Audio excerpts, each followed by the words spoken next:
we were talking about this post-necrotic cirrhosis, then symptoms of this post-necrotic cirrhosis that are hepatic insufficiency, edema, then anemia. It is related with anemia, hemorrhagic tendency increases, then spleen get enlarged due to portal hypertension. Okay.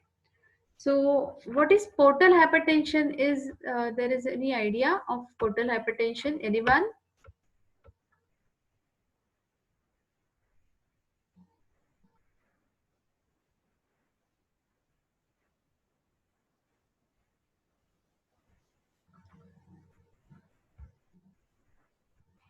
Yes. The spleen here get enlarges in the post necrotic cirrhosis or any type of cirrhosis. This is a complication of cirrhosis. That is, there is enlargement of spleen. It is due to portal hypertension. Then next symptom is acute and chronic pancreatitis, and it is usually with associated with, yes, any idea? Pancreatitis, acute and pancreatitis. What may be the cause of this acute pancreatitis? Yes, usually it is associated with alcoholic cirrhosis. Okay, and here peptic ulcers, they are very much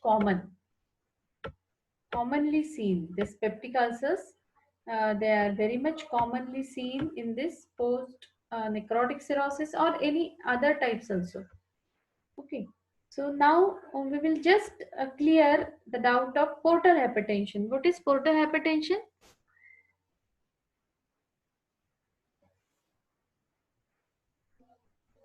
Portal hypertension, it is nothing but the increased resistance to the portal blood flow. Now there are various causes of this increased resistance, and which can be divided into pre-hepatic causes, intrahepatic and post-hepatic causes. Okay. So the main cause of portal hypertension is increased resistance to the portal blood flow. Due to this increased resistance of the portal blood flow, there is portal, the condition get developed, we call it as portal hypertension. And the major prehepatic conditions are obstructive thrombosis and narrowing of the portal vein. Okay. Before it get connected with the or ramifies within the liver. Before it ramifies in the liver, there is narrowing of the portal vein. And the massive splenomegaly, it may also causes shunt excessive blood into the splenic vein. It may shunt the excessive amount of blood in the splenic vein. Okay. Now this is prehepatic condition, that is obstructive cause, obstructive thrombosis and narrowing of the portal vein before it enters into the liver. Okay. The major post-hepatic causes, they are severe right-sided heart failure. Major post-hepatic causes right heart failure. Then constructive pericarditis and hepatic vein outflow obstruction. These are the causes of post-hepatic resistance to the portal blood flow. Okay, what are the causes? Severe right-sided heart failure, constructive pericarditis, and hepatic vein outflow obstruction. And the dominant and a very much common cause of intrahepatic cause, dominant intrahepatic cause is cirrhosis.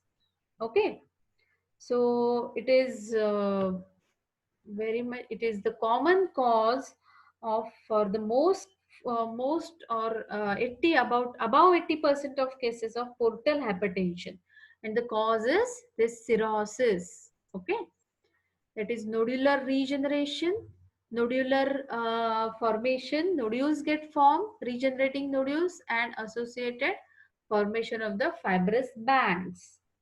Okay. So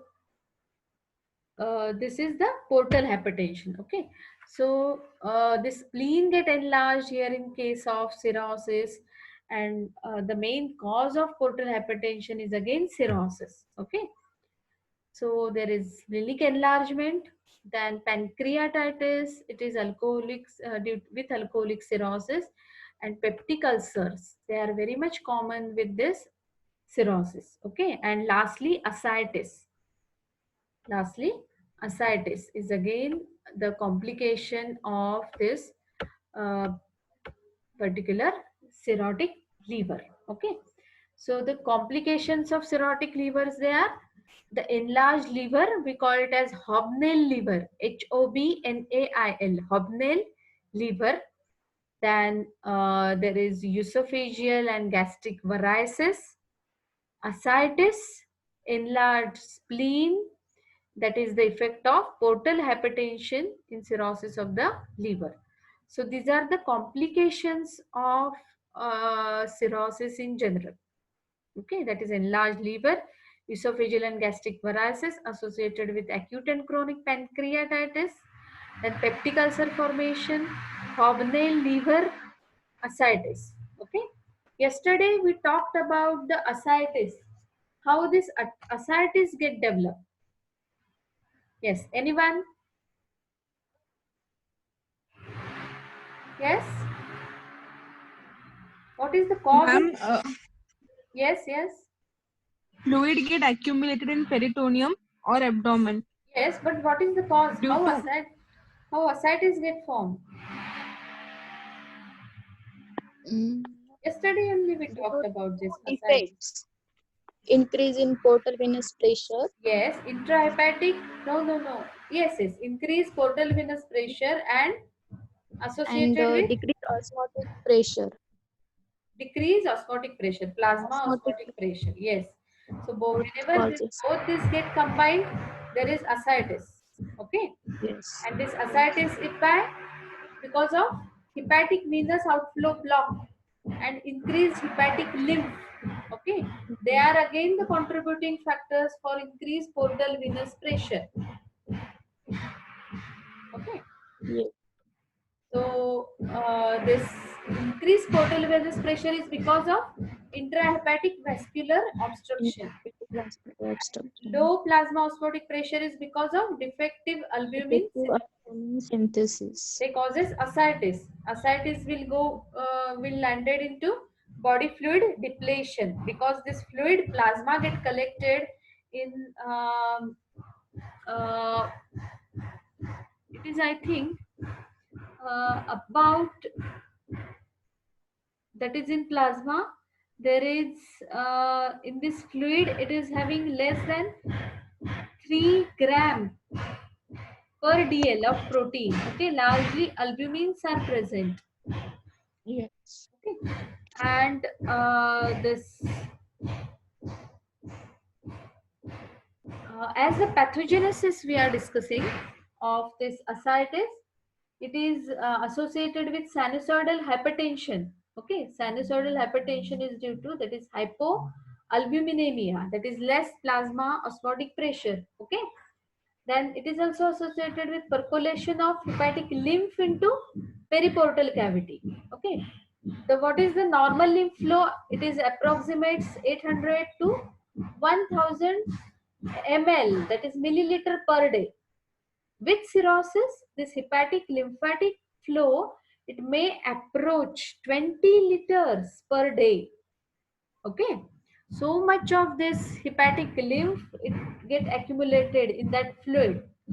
So this exceeds the thoracic duct capacity. So hepatic lymph is rich in the proteins and low in the triglycerides.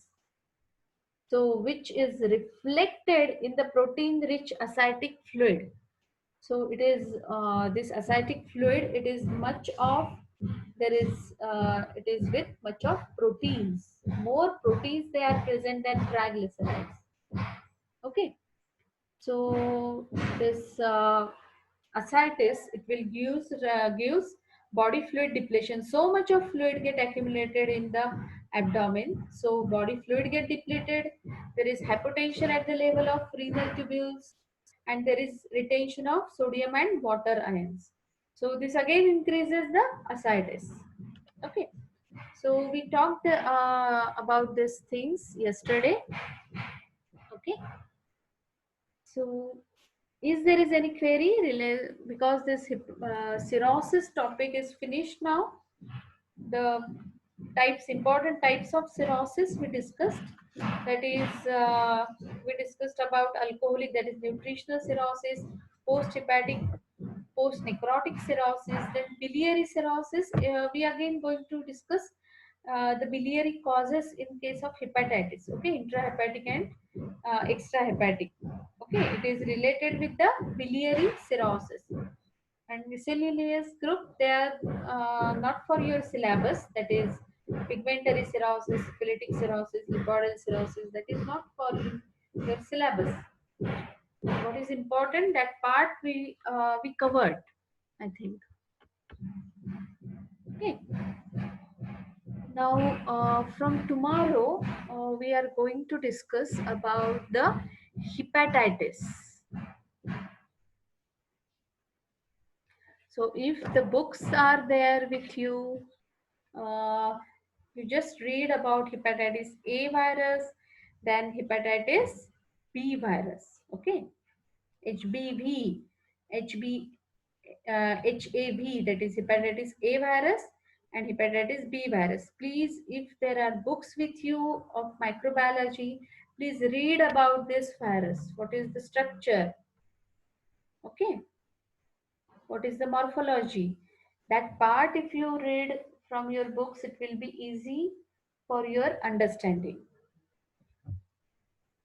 We are going to cover the hepatitis etiopathogenesis, the types of hepatitis viruses.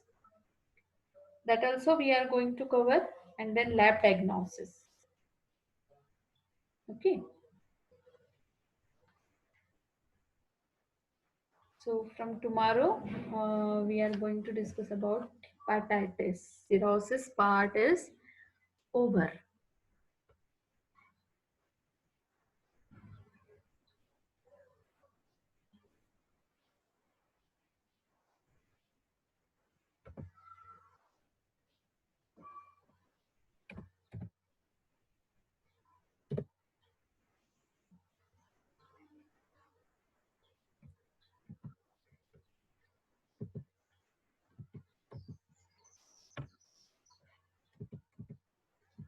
Okay, you want the cirrhosis of the liver slides?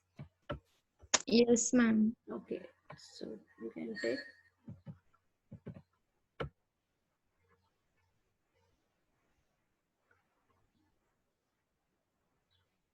So in cirrhosis, the microscopic changes, macroscopic changes, histopathology, then etiopathogenesis, classification, pathogenesis, effects, complications, clinical pathological symptoms, everything is important. Okay.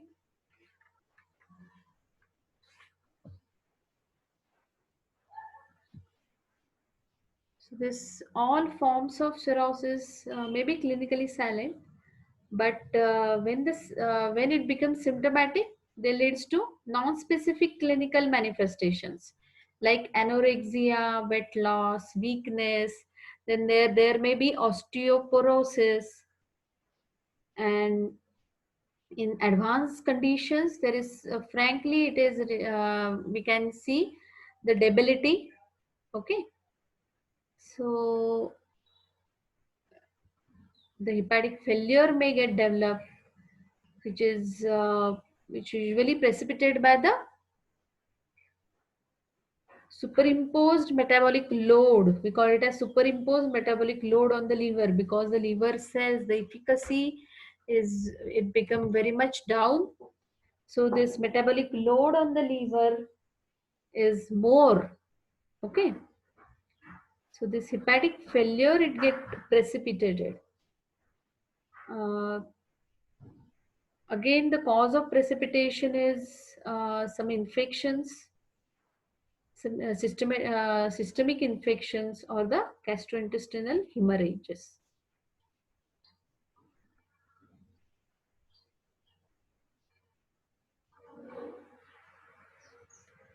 So the most of the deaths due to cirrhosis, it may be due to progressive liver failure or complications related with the portal hypertension, and may get landed into hepatocellular carcinoma.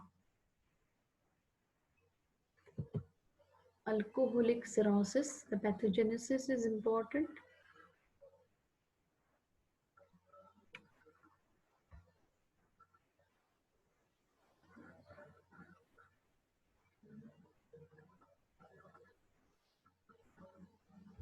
Is there is any query?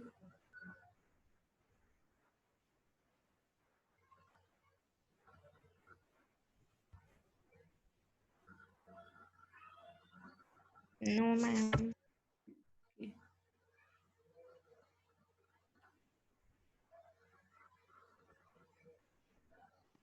No, ma'am. No, ma'am. Okay. So prepare this topic of cirrhosis.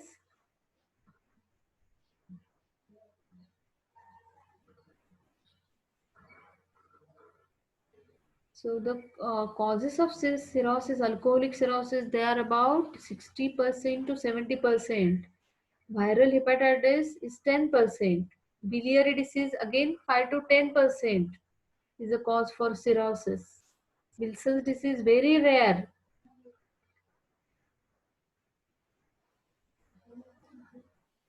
So I told you the pathogenesis of alcoholic cirrhosis. Okay. Then viral cirrhosis, viral hepatitis, that is.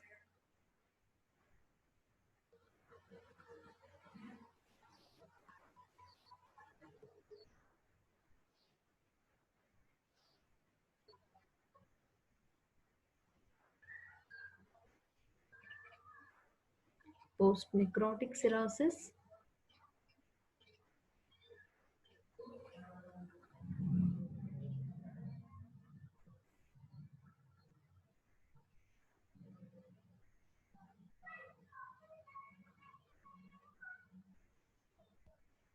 Okay. So I'm going to end this meeting. Send me your attendance, today's attendance. We will meet tomorrow at the same time. Okay. Okay, ma'am.